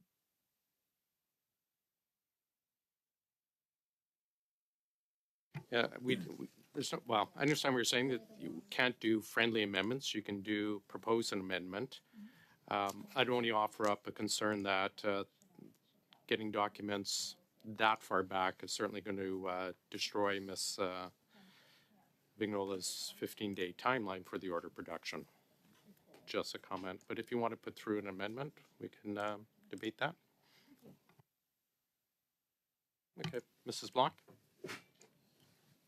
I recognize that you have encouraged Ms. Atwin to consider doing something different. Will there be any debate on this amendment that she's proposing? No amendment's been put forward. Oh, okay. So we're on Ms. Vignola's motion. Ms. Atwin, I see your hand up. Yes, well, so I would move to amend so that under A, it suggests the date to be amended to 2010 instead of 2018.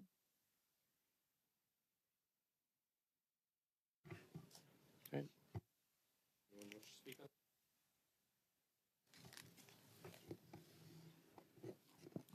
Thank you, Mr. Chair. While I do understand the intent of Ms. Atwin's amendment, I'm a little confused about going all the way back to 2010 when we're talking about ArriveCAN, specifically in this amendment, and a new initiative that the Canada Border Services Agency is currently working on.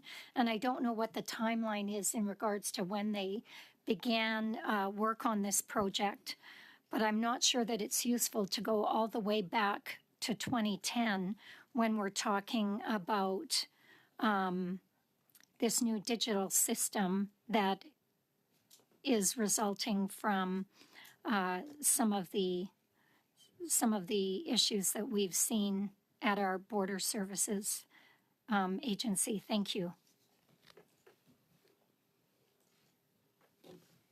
Mr. Sousa?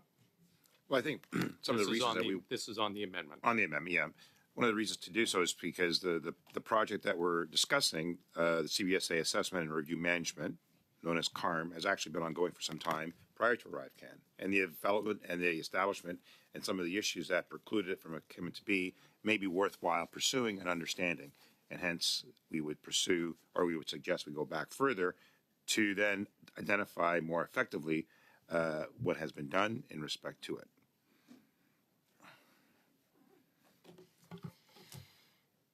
Mrs. Block?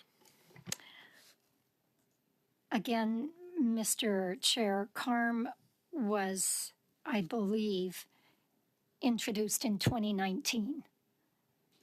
So my question still stands as to the relevancy or the need to go back to 2010. Mr. Sousa? It was actually not a new initiative. It was introduced in 2010 and has nothing to do with ArriveCAN per se. It was something that was introduced, and for us in this committee to have a better appreciation of what it's about, we have to go back to the beginning.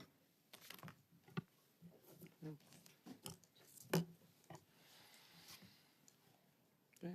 Seeing nothing else, can we vote on the amendment? Order, Mr. Chair. Yeah. Well, that's not a point of order. Okay, I believe the committee is being misled about the creation of CARM, but perhaps we'll take that offline. But everything that I'm looking on the Government of Canada website says it was introduced in 2019. Yeah, understand. I'm not sure if someone, well, I'll get you in a second, Mr. Backrack. I'm not sure if anyone wants to share that, but if it didn't exist before 2019, then I'll certainly make easy to get documents going back to 2010. Mr. Backrack, go ahead, sir. The amendment. That was going to be my point, Mr. Chair. The date is somewhat irrelevant. We're essentially looking for all the documentation related to the project, and I think going back further ensures that we receive all of the relevant documentation. And if there isn't any for those years, then it's not going to show up. I apologize for stealing your commentary. Are we ready to move ahead on the amendment? Just basically changing to 2010.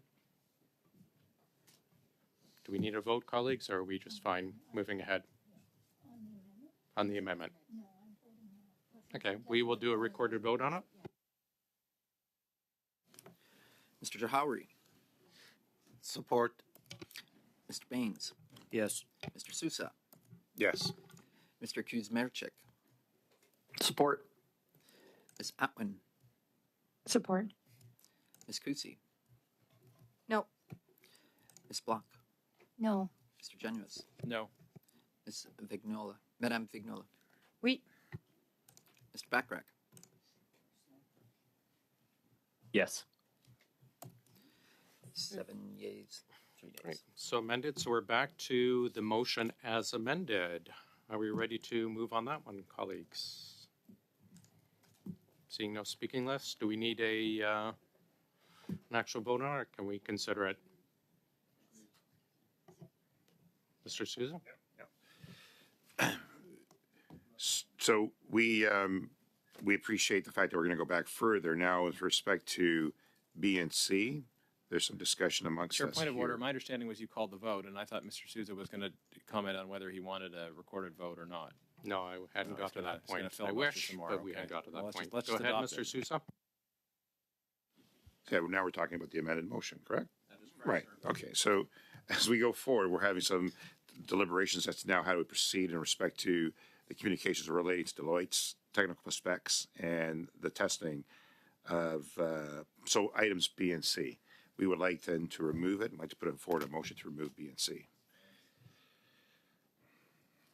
Just wishing an amendment to remove B and C.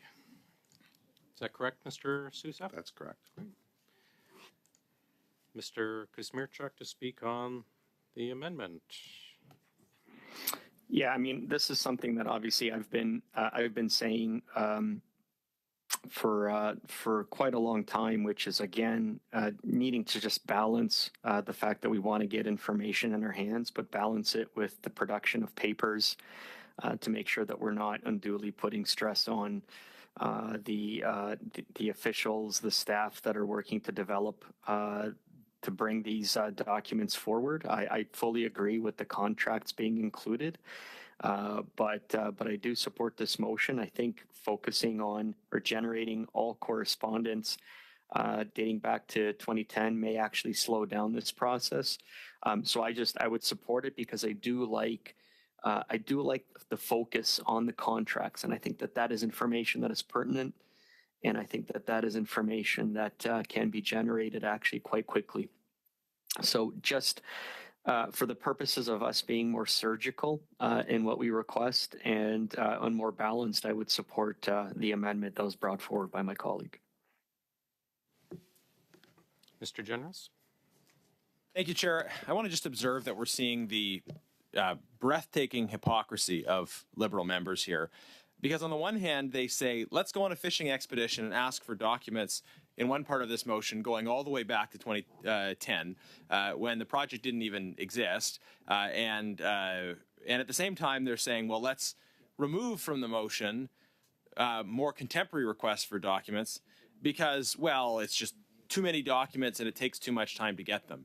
How absurd that Liberal members want to add document requests that go far back into history, and at the same time they want to remove document requests on contemporary events because they say, well, it's just too many documents to request. What a hypocritical farce. Mrs. Vignola, then Mr. Sousa. Very quickly. I won't get involved in the superlatives that were used. It was far from my intent. I want B and C, but I will tell you why. B deals with all the communications of the CBSA, dealing with any communications with Deloitte, with the technical communications. Why that? Because I wanted to know what the objectives were. As we saw recently with the Auditor General, there were requests elsewhere that were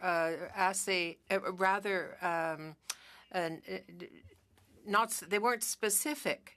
And if that's the case here, and it brings me back to point C, if we look at the communications relating to CAM's Release 2 testing since October 2023. There will be consequences in terms of tax well beyond the Canadian border. That represents billions of dollars. And we cannot allow for errors like occurred in Phoenix. We cannot allow that again. We want to be able to see the testing results, the test observations, and before it is implemented, before it's put into operation more broadly.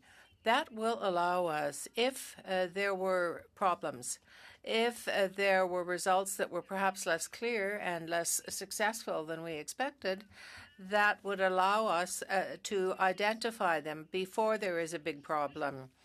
You hear I'm getting worked up, I know, but that's our role here. Our role is to plan, to see the bumps that will occur in the road ahead. We want to be able to manage properly on the medium term the taxes that will be involved. That's why B and C are so important, and that's why I cannot support the amendment put forward by my esteemed colleague.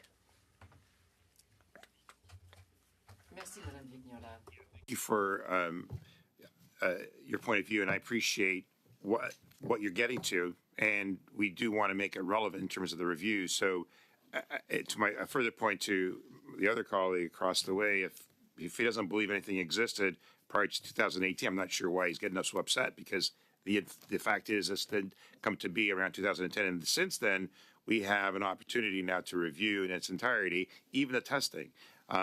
So in respect to the ramifications of E and C incorporated within item A is what we're dealing with, and I gather and I appreciate the sensitivity of ensuring that the program works and initiates what it's intended to do. And that's why we feel that under A it's appropriate. I know my colleague wants to interject even further. Mr. Madgett. Thank you, Mr. Chair. So we've talked about two things. Number one, why dating back to 2010. It is important for us to go that far back because that defines the genesis of the project. What was the requirement, what drove, and what has changed since then? So my understanding is this thing actually dates back to 2007 when there was the strategies being developed. So it is important for us to go that far back, not because we are trying to go cause more work, but is understanding what drove and what has changed since then. So that's number one. Number two, the extent that the B and C are going to by providing all the test documents and all of those things, as someone who's been doing a lot of business transformation enabled by technology and has seen product development and product life cycle, I don't think many of us are qualified to look at test data because or test result, because then you have to qualify an understanding of where the test results are coming, who has developed the test cases, what type of unit testing has been done, where is this data coming from, who's doing the scenario. However, if we limit to looking at the genesis, what was driving it, and looking into the journey, if it highlights the fact that we need to be able to look at that test data, I would suggest rather than going that level of detail, would looking at a summary. And I'm sure as part of the project, as part of the documents that's been developed, there has been reporting as the first cycle of testing, second cycle of testing, which is normal for these type of development. The summary is always made available. So getting access to those, I think, is a wise choice, but going to the level that we get test documents and we look at test data and we analyze, we got to be in a position to be able to actually evaluate those. I'm not sure how many of us as as MPs have been involved in developing. Yes. You seem to be consulting everyone on everything nowadays, so you are a consultant. And so to what extent do we? So to what extent do we actually are able to spend the time to be able to assess those test cases and the test data and the result of those tests is questionable. However, I think it would be a wise choice to look at those documents, because I'm sure as part of those documents, the higher level, the result of the test data and the result of the testing cycle will be highlighted. Thank you.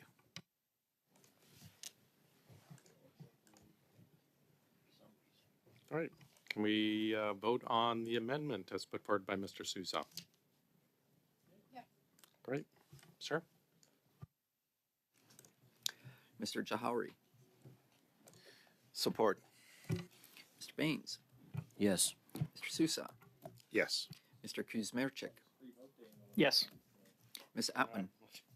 Yes. Ms. Kusi. Against. Ms. Block. Against. Mr. Genuis. Against. Madame Vignola. Contre. Mr. Backrack. Against. 5-5. Oh. Sorry. So we're back to, I know, coalition. So we're back to the original amended motion, which has us A of 2010.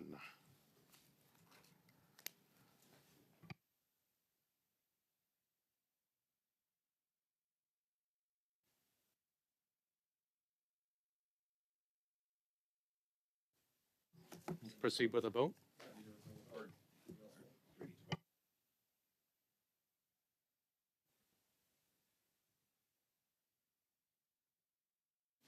All right.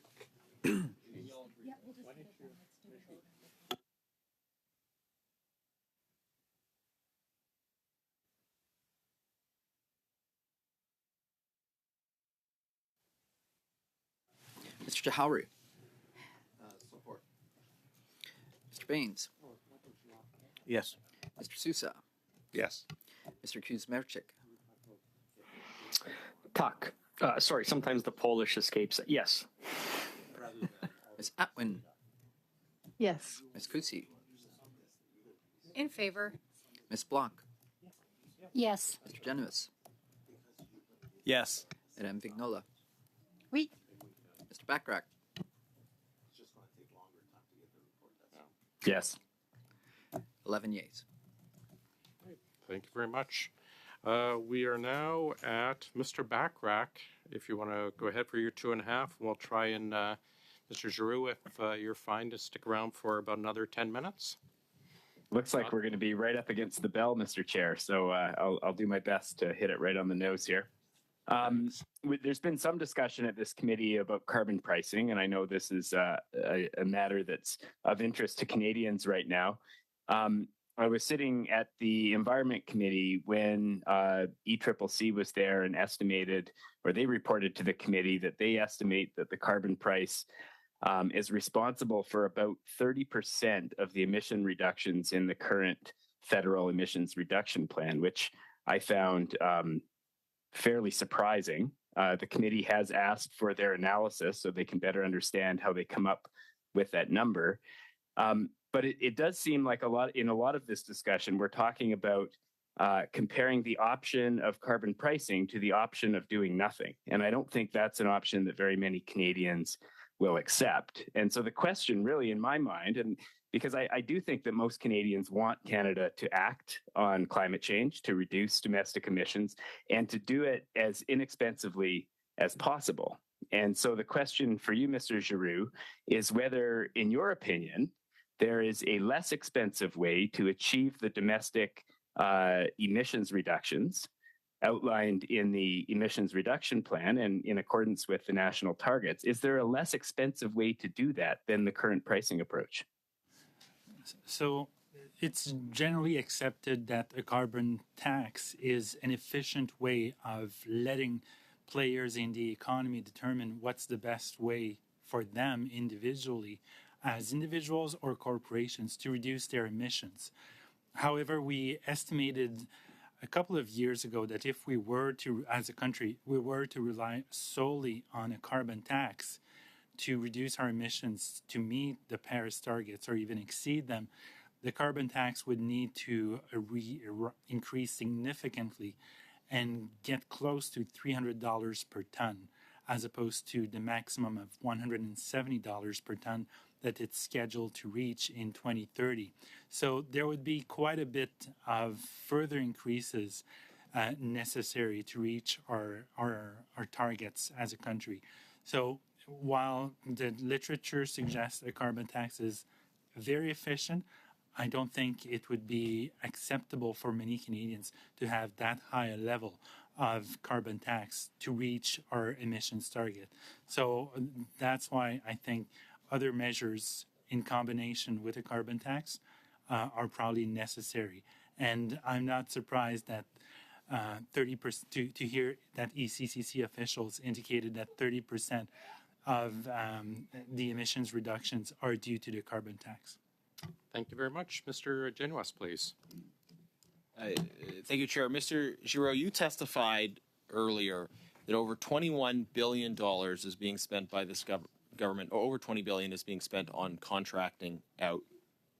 Of that, your estimate was that about 10%, over $2 billion, is being spent on management consulting, and you're not able to identify, based on the available figures, how much is being spent on middleman. We've tried to dig into this in other places, other committees. We've been able to identify that there are 635 staff augmentation firms, companies that they don't actually perform IT work. They're IT staff augmentation firms. They receive contracts and subcontract. And the government was not able to provide information about numbers of employees at those companies. So in how many cases were they, like GC Strategies, simply companies of 2 people or less?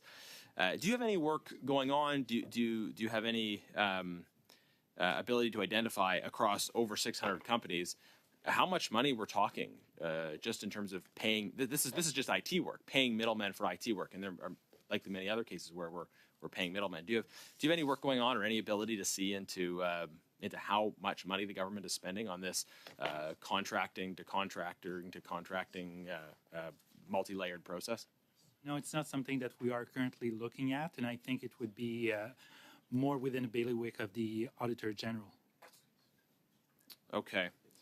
I think there is a need to understand these numbers, and we have asked the Auditor General to look in, for instance, at specific companies already.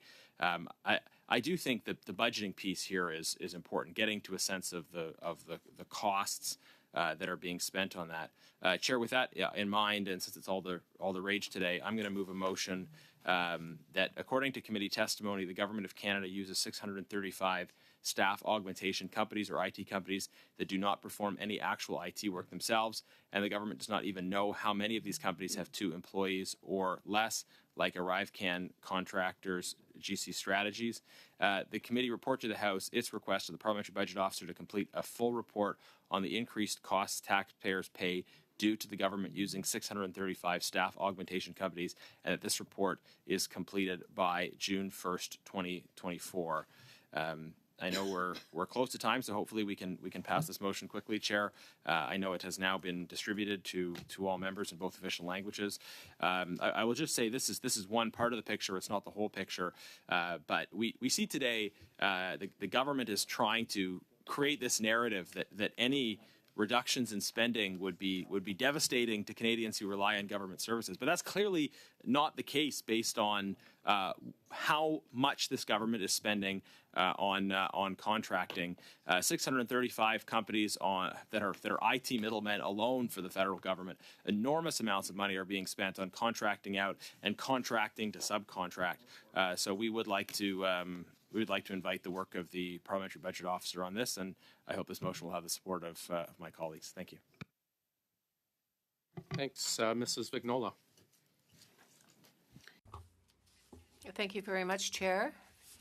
Very quickly now, I do need some information from my colleague here and from the government.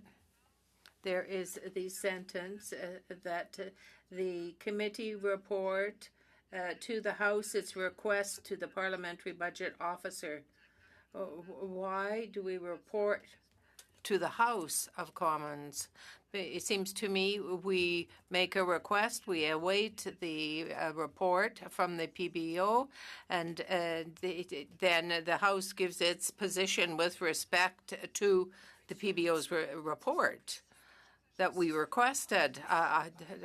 I would ask that that be changed because I don't see that it is really reflecting the interest that is necessary. So quite simply, that is what is of concern to me. We don't require that to ask for a report be done. Are you putting forward an amendment then to the motion? Or are you just asking Mr. Genuis to chime in on it? Well, yeah, perhaps there's some rationale behind that I don't understand. But if there is no rationale, I'd just like it to be taken out, the words that I quoted.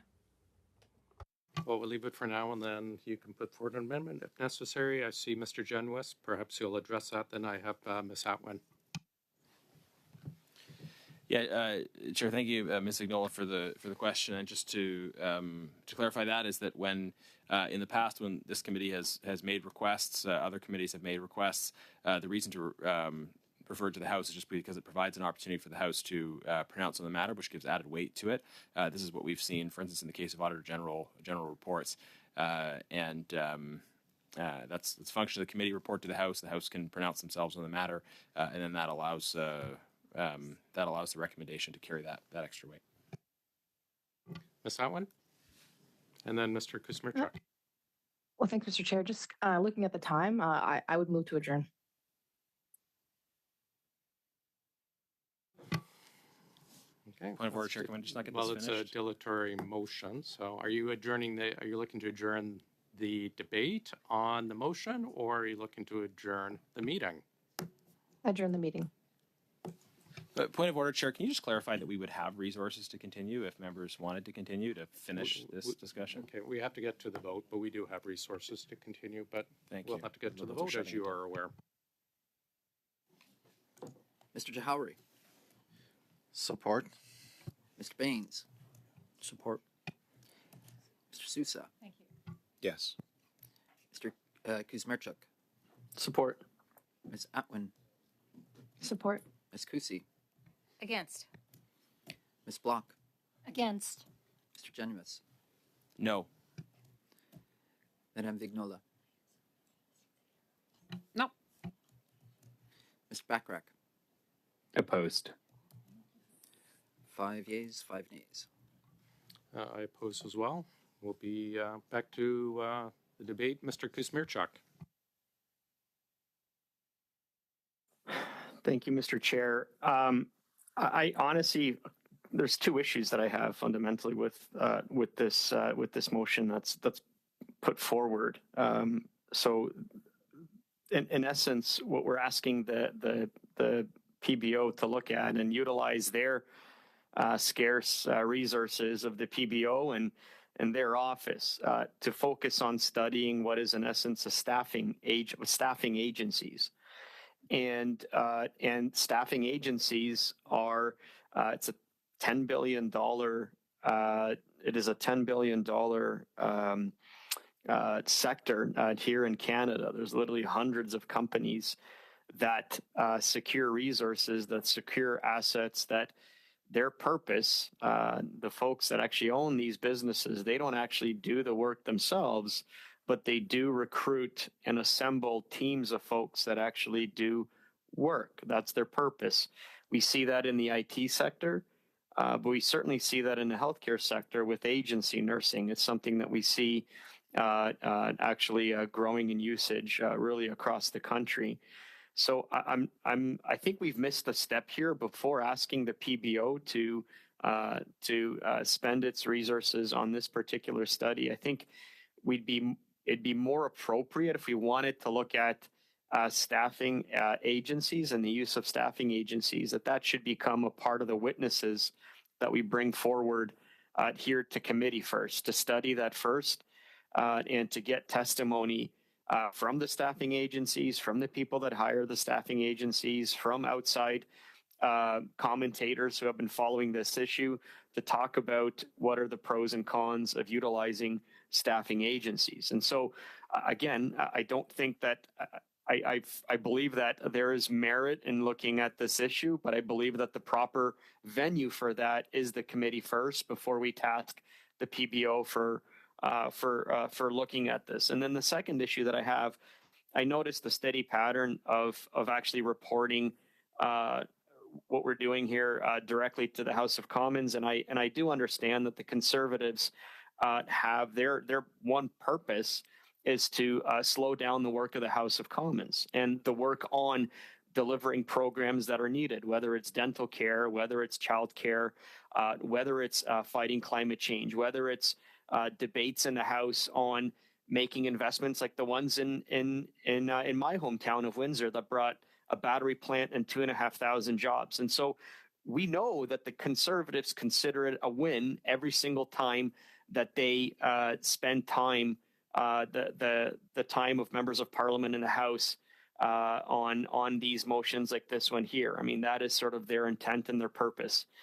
And so again, I would ask our colleagues, if we want to look at this issue, before we spend time in the House and before we spend time of the PBO on this particular issue, why don't we bring witnesses to committee to actually have the conversation on this venue, at this venue, and I think this is the place to begin, as opposed to, again, asking the PBO to look at staffing agencies, which is again a commonplace industry and sector here across Canada. Thank you. I have Mr. Jouari. Yeah, thank you, And Mr. I'm Chair. gonna, sorry, before we continue, we have resources to 1:15, so. Thank you. I'll be short. Since this is a task that we are asking PBO to take on, I have two questions. Do they have the bandwidth? Is it a priority? And can it be done by June 1st, 2024? I personally like to remove the deadline. I completely trust the PBO office and the staff to be able to do a very comprehensive job on that. I like to leave the priority up to them, and I like to remove the fact that we are reporting to the House.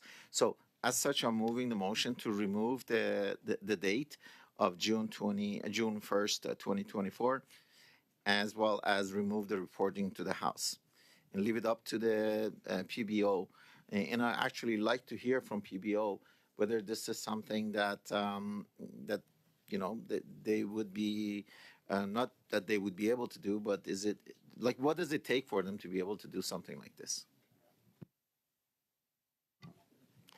We really can't request of the witnesses if we're debating a motion, but we have a amendment put forward. Colleagues, yes, we can ask afterwards. Colleagues, can we agree to the amendment put forward to Mr. Jouari, which is basically remove as it is, keep it as it is, change the date, because obviously the PBO has to work in their other studies, and then also report the House. Ms. Jouari, then Mr. Genuas, and be brief. Please.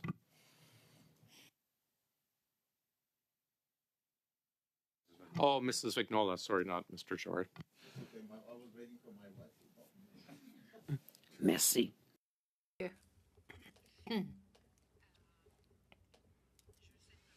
I just want to suggest I would like to suggest an amendment, a further amendment with respect to my colleague. Given what I said earlier, I would withdraw the aspect about the committee reporting to the House and the date of June 1st, 2024. We've never set a date for the PBO, and we've always received our reports very quickly from the Parliamentary Budget Officer. This is what I would propose if my colleague agrees. Mr. Jouari has put through an amendment already suggesting removing the date, and so we're debating Mr. Jouari's amendment, which you seem to agree with. Mr. Genuas.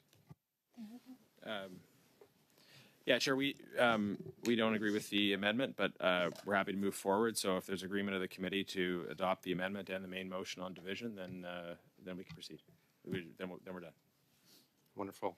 Can we agree on division for the amendment? And just to be clear, removing the date so the PBO will set with their other work, and we're removing report to the House. Yes. Perfect. Amendment is adopted. Now back to the amended motion. Yes, I know, but I still have to go through the. We're fine on division? Wonderful. Before we break, we have like 30 seconds. I want to get to the sub-Cs. Just very briefly, if I have unanimous consent to call all the votes together. Yes. On division, shall I report the votes on the supplementary estimates C 2023-2024 to the House? Yes. Wonderful. Mr. Giroux, Ms. Van der Wees, and Ms. Diswell, thank you again for joining us. Sorry to keep you a bit late. It is always our pleasure to have you. Thanks very much. And I appreciate the fact you were you consumed only a tiny part of the allotted water, because we are trying to save money here for the Canadian taxpayer. We are adjourned. Sorry, Charles.